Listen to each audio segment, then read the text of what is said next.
Hi,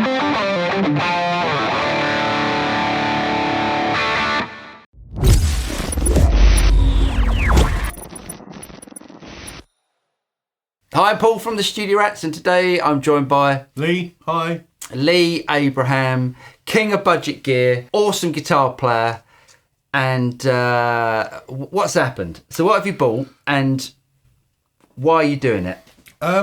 Well, I thought I needed Fractal in my life, so I've kind of tentatively played around with Fractal products in the past. Show everyone what you bought. And but earlier this year, I did go out and buy. Well, you didn't go out and buy; they get sent to you, don't they? They do. An FM3. So Lee used to be. I mean, and I know Lee from using one of those little Valton GP5 80 pound things, and now Lee's gone out and spent some decent money on a decent bit of gear.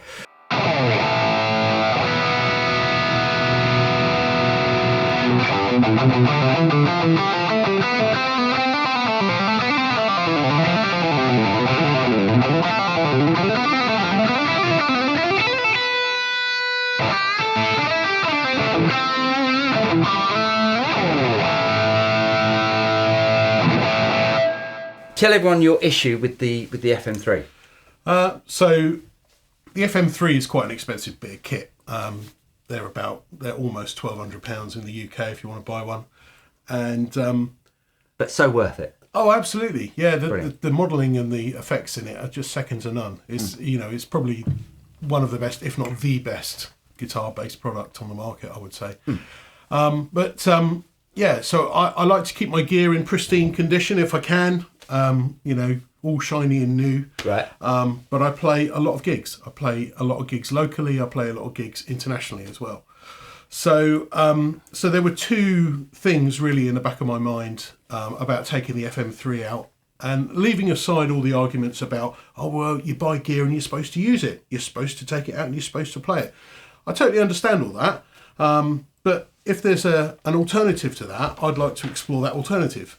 And the reason why I wanted to explore that alternative were when you're playing a pub, sometimes people can get a bit excited, a bit leery. They drink a little bit too much, falling over juice, and you don't want Sharon spilling her Chardonnay over your nice bit of Fractal. Well, exactly. Well, in some parts of the world, it's Crispian with his champagne. It can be awful. But yeah, not the sort of places you play. That's it. Yeah. And I just thought I didn't particularly want that on the floor right in front of me, and people tend to not look where they're going, and it could easily get stamped on and stepped on. So that's one reason why I didn't particularly want to take the FM3 to gigs. The second reason is from an international gigging point of view, the level that I gig at, I'm not in Iron Maiden, I'm not in Dream Theater, we haven't got massive touring budgets. We have to tour on a budget, right. On a small budget. So that means carrying all of your own gear. Right. And the FM3 is obviously the smallest complete product that Fractal do. But if you've got to put that in a rucksack with all the other stuff that you've got to take, so you've got to take in-ear monitors, you've got to take your wireless guitar unit, you've got to take probably some underpants and some socks, some deodorant spray and all that kind of stuff. So once you've got everything together, it can be quite heavy. You don't really want to be walking through airports. Oh, bless your sausage. Dragging all this stuff. So if I can go as minimal and as light as I can, you need to keep the excess baggage charges down as well, because obviously we need to take drum gear, we need to take keyboard gear and all that kind of stuff. So you need to keep the excess baggage to a minimum. Hey, and I don't see the drummer making compromises. No, they never do. No, they never do. No, they never do. 2 cases of cymbals. Who needs 2 cases of cymbals? That's because you're playing some weird prog music or something. Yeah. Anyway, we all need to take our capes as well. Yeah. Oh, cool. So what have you bought? So I decided to try and get around both of those problems by capturing the sounds of the FM3 and putting them into a smaller and albeit cheaper as well product. So I've gone for the Tonex. Awesome. So I guess, the Tonex is not a cheap product, but it's a damn sight cheaper than the FM3. It's a quarter of the price of an FM3, yeah. And recently the Tonex 2 software has come out, which has made the capturing process a lot more straightforward. It's made it a lot quicker. Yeah. And it's made it really sounds amazing. Sounds so much better than version 1 to my ears.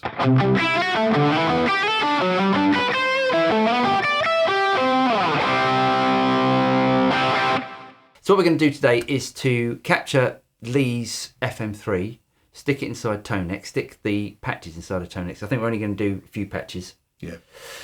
Do you want to give those patches away?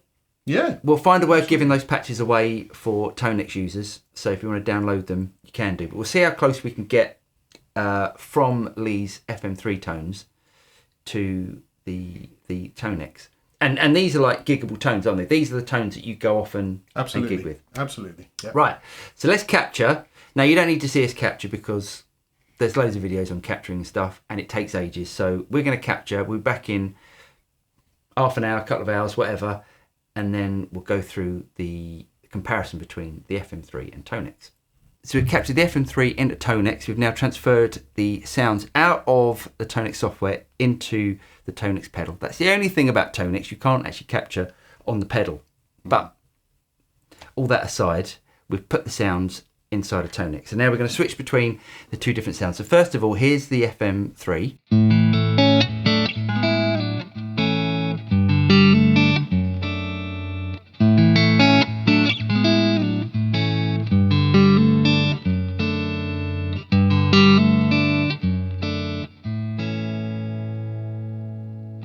And here's Tonex.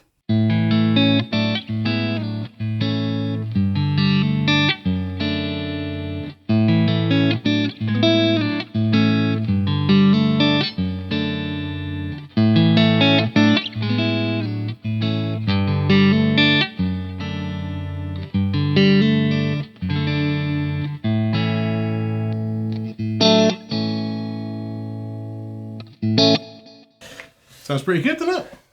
That's pretty amazing. The only thing that I've noticed, a little bit less dynamics. I mean, we're talking like a minimum, quite a minimal thing, but so that's Tonex. Let's go back to the FM3.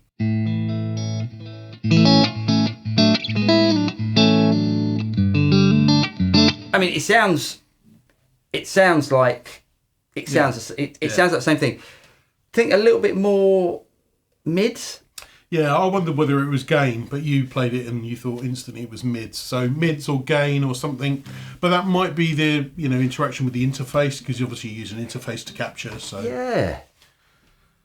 So that's FM3. I almost prefer the sound of the Tonex.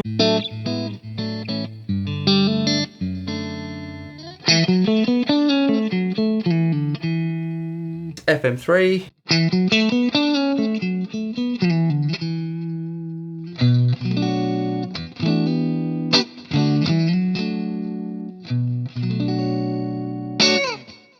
It's almost like the Fractal stuff has a little bit more sort of glassy.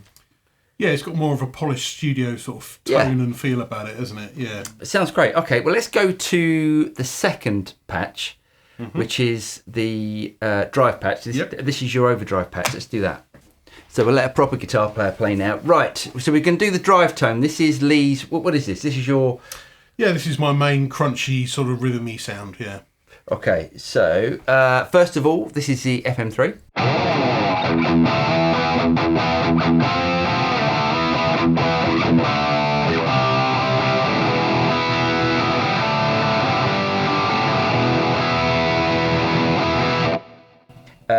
Now the Tonex.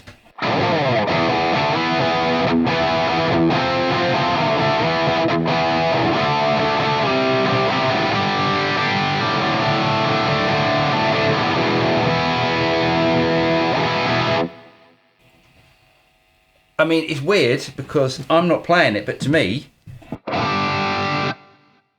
if anything, the FM3 is a little bit more drive. So it's taken out a little bit of the drive for some reason, but you can compensate for that. Yeah. But it's more or less the same. It's when I say more or less, it's the same sound. Yeah. It's just real sort of slight differences.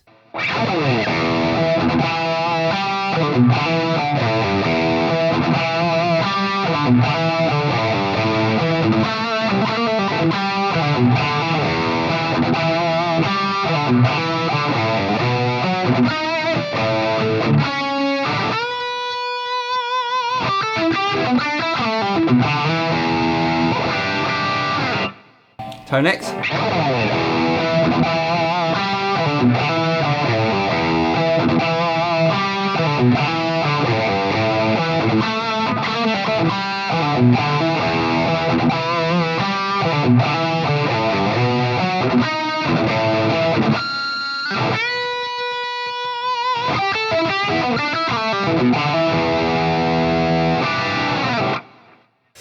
Both sound pretty good, don't they? Both sound good. Both do sound good. They definitely sound different.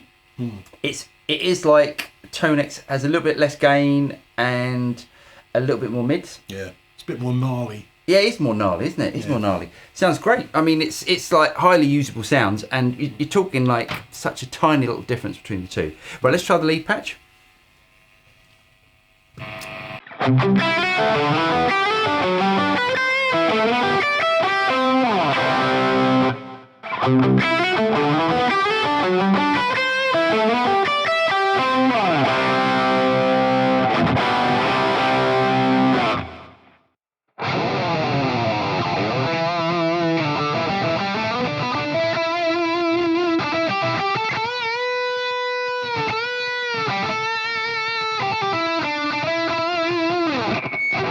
And now Tonex.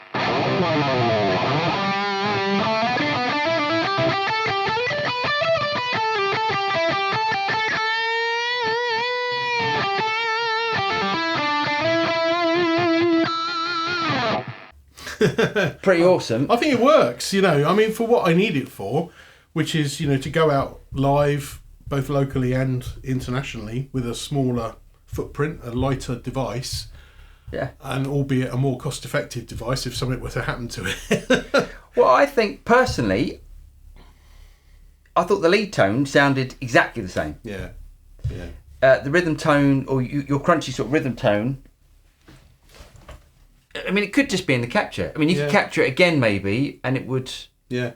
Maybe use a different interface or something. Maybe it's the mic, because you use a microphone preamp in the interface with the ins and the outs and everything. There's something there that's going to be adding some colour, possibly.